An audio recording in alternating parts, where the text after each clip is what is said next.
Well, there's a sticker I hadn't noticed before. Not to be removed under penalty of law. Interesting. I didn't even notice that they had put this sticker on here. I wonder if it's kind of like a mattress tag where do not remove this tag under penalty of law, except in the case of being the owner.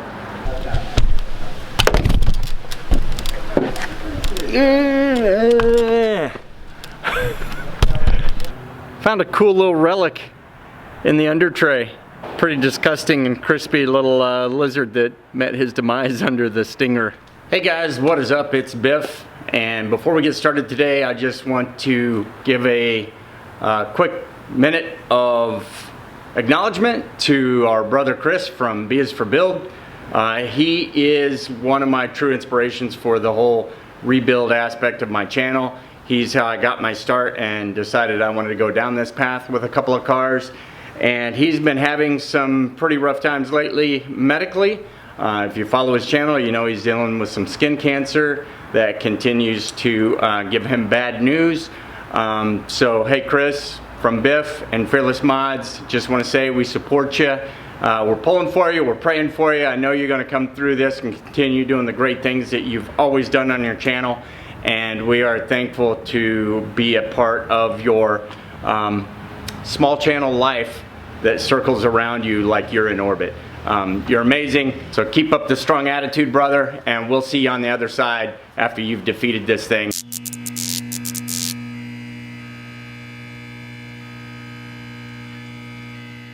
You're back for another episode on the 2019 Kia Stinger GTS, where we are playing a waiting game. We are stuck in an endless do loop here, waiting for the state of Illinois to give us our rebuild title so we can get this thing tagged and on the road. But while we wait, there's some things that we still need to do, and we're gonna start picking away at those in this episode. So we got some pieces of trim to go ahead and replace, actually on the other side. The piece of door trim, the piece of windshield trim, so they're nice and new and glossy black. There's some things I want to do in the front end to go ahead and continue working on that body gap and continue bringing that left headlight forward slightly so we can move the fender with it and get the spacing we need to bring the hood forward and make that gap a little bit more even. And finally, I want to maybe dig into that left front wheel well and start looking at replacing those brake lines that we never did do. So that's what's in store on this one. So let's go ahead and get this turned around and start tearing things apart.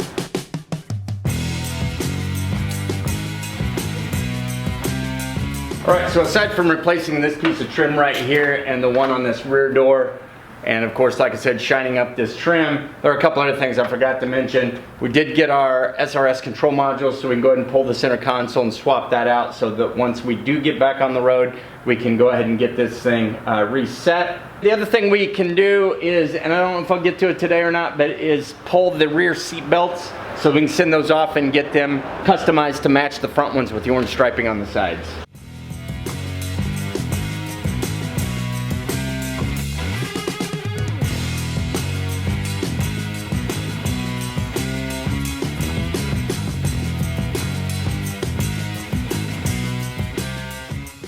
Okay, so we've got the SRS CM in, and we're back to where we started with the lights on the dash. We got the auto hold and the start stop not working. So when we take that back in to get the SRS CM reset, they'll reset the longitudinal G sensors on that, and that is supposedly what was causing that on the other. But with the new one, we're going to be back to normal. They'll actually be able to program it to my VIN so that we actually have airbags working as advertised and clear the rest of the codes. So let's go ahead and start tearing apart the front end of this car.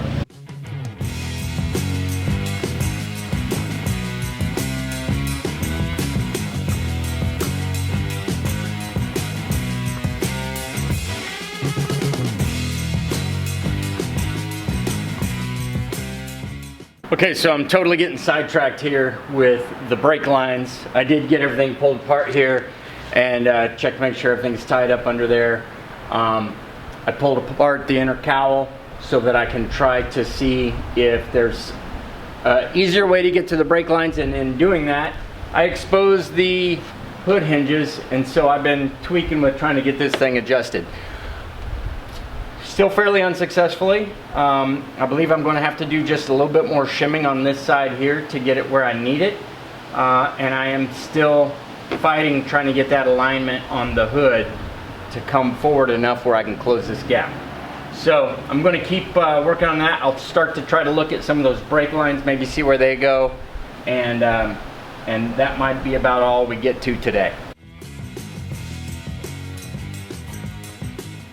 It looks like I'm probably going to have to pull out this fuse box to be able to get to where those brake lines come from that junction over there all the way across back here, probably to the ABS module. I'm going to go ahead and disconnect the battery.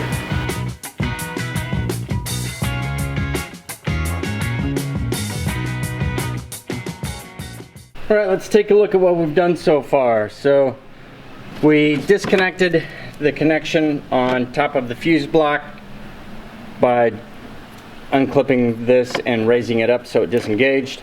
Disconnected the battery in the rear of the car, took off these two power leads to the side of the fuse block as well as this one, took off the two bolts here that hold this harness up on there, and then was able to work around with this until I could get it to free out and slide straight up out of the fuse block. So we can move that out of the way.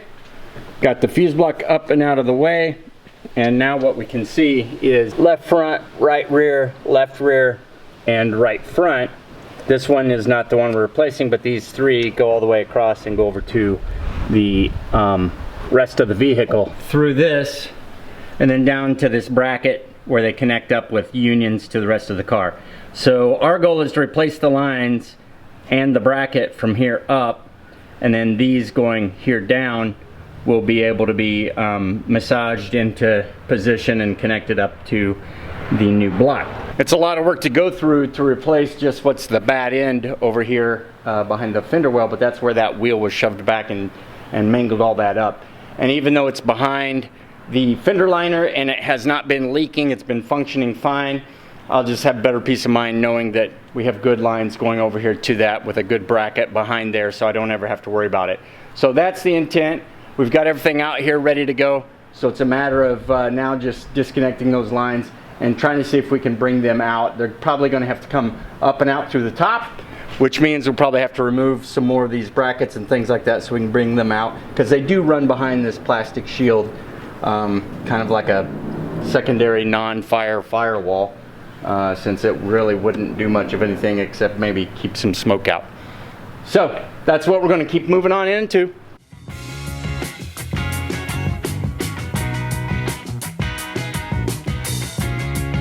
No time like the present to go ahead and disconnect some brake lines.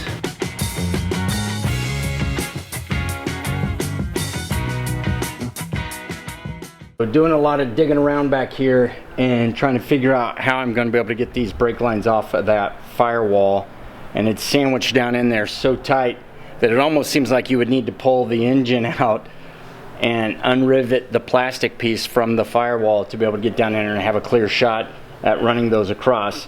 I don't want to damage any of the lines really, because I wanted to make sure I could plug them back in if I need to, but also because they're the two feed lines going over that as well from the master cylinder and the reservoir, or the booster. So what I'm considering now is to potentially take the bracket, which has the connections on both sides, and simply replace the bracket, since I knew I was going to have to bend the bottom ones anyways a little bit to get them to fit nice. I may just go ahead and make sure that the top ones fit in there nice as well, and tighten everything down and just do it that way, and put everything back. That way I don't have to run the risk of tearing something else up while I'm going through there and trying to run the new brake lines.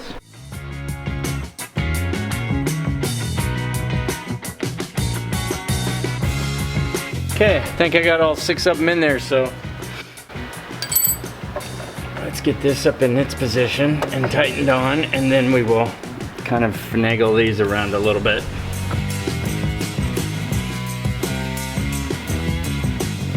If I can just get this little cover to go in there, I'll be all good.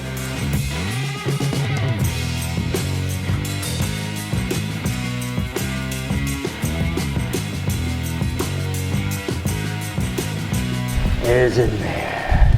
After reevaluating, I went with that route and ended up just putting on the new bracket and connecting the tubes to it. Actually worked out pretty good. And I went ahead and resecured these back to the ABS block. So now I'll go ahead and just make sure that that's all secured along the back there where I dislodged it, and we'll just slap everything back together. And the brake lines will be good to go. Obviously, I will need to bleed it and make sure that I clear any ABS codes once we're done. But I'm glad that went the way it went, because that could have been much more difficult as it was proving to be. All right, guys, it is a new day, and we've gone ahead and completed the brake lines down here with the new bracket. I'm going to go ahead and start putting all of this back firewall back together. But I also got some more spacers so I can continue to work on this front left fender alignment and hood alignment. So I'm going to get into that. Not to mention, thanks to my boys for getting me an OEM owner's manual kit to throw into the glove box, since the owner obviously had taken that one out of this one. Don't know why, but now we are all set to go. So this is a cool happy birthday to me, and a thank you to my boys for hooking me up.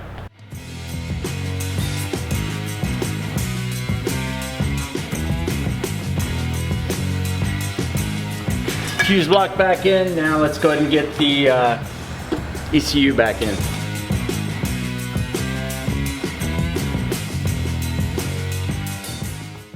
Now we're going to move on to going ahead, just real quick, pulling apart this door panel in here to see if we can figure out why that courtesy light isn't lighting up inside this driver's side door.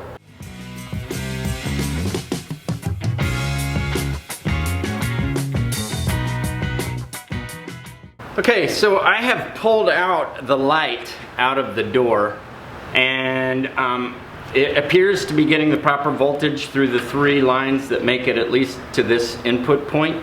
One of them is putting out about 7 volts, one of them is 12 volts, and the other one has a ground. And those seem to be coming in appropriately to this. So I guess what I want to do is now figure out if this little module or this light connector here are messed up and causing it to not function. So I am going to pull apart the door panel on the passenger side and do some comparison checks here to see what voltages and resistances, continuity I should be getting across these lines. All right, so I have figured something out here. First off, I tried to just remove this connector and plug it into the one that came with my light, and that was not working. I disconnected this module from my light, so everything here is from the door except for this pigtail coming up to my light. And now if I plug in, you can see that my light is illuminating. That means that this black module right here is the one that has failed for my application. I just need to locate this little module and replace it to get my light working on the driver's side door. Okay, now that we've got a solution for what's causing those lights not to come on in the driver's side door, it's going to be a minute before we can source and receive that new module. So I've buttoned up the passenger side. The driver's side will remain taken apart for right now. So now I'm just going to go ahead and real quick jump back here and pull out the rear seat belts so we can get those sent off. That's another thing that'll take a little bit of time to get back.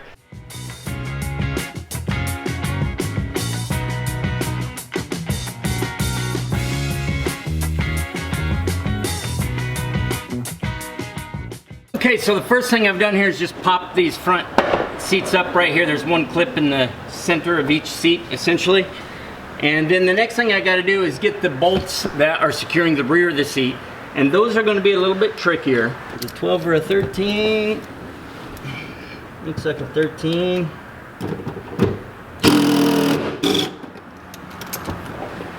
That's it right there. There we go.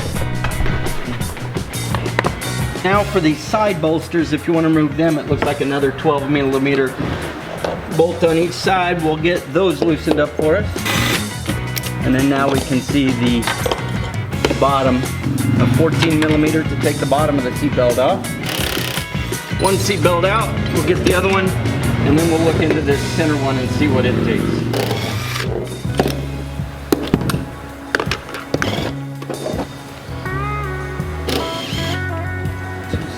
Out. So now we just got to figure out how to get to this center seat belt.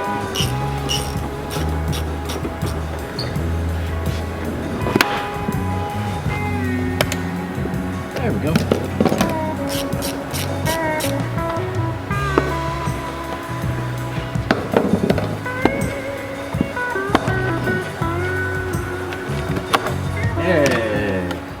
We've got the passenger side of the split out here. Once we were able to get the side bolt out of the armrest, able to finagle that out and pull it out of the way, that gives us a little bit of looseness here on the material here that we can work with.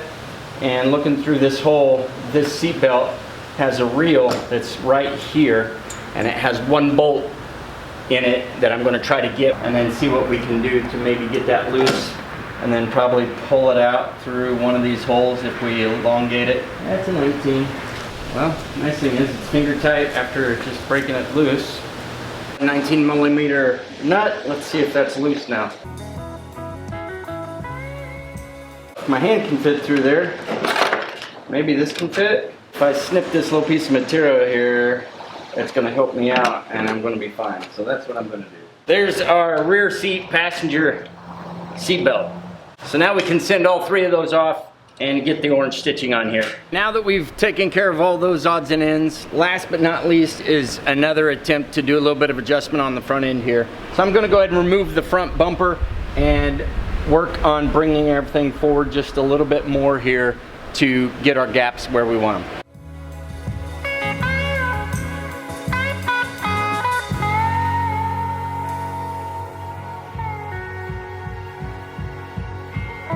We've got some spacers in there, got everything adjusted. It's just loosely fit right now, but secured. And I'm gonna go ahead and put the bumper on here so I can shut the hood and see how our gap's looking.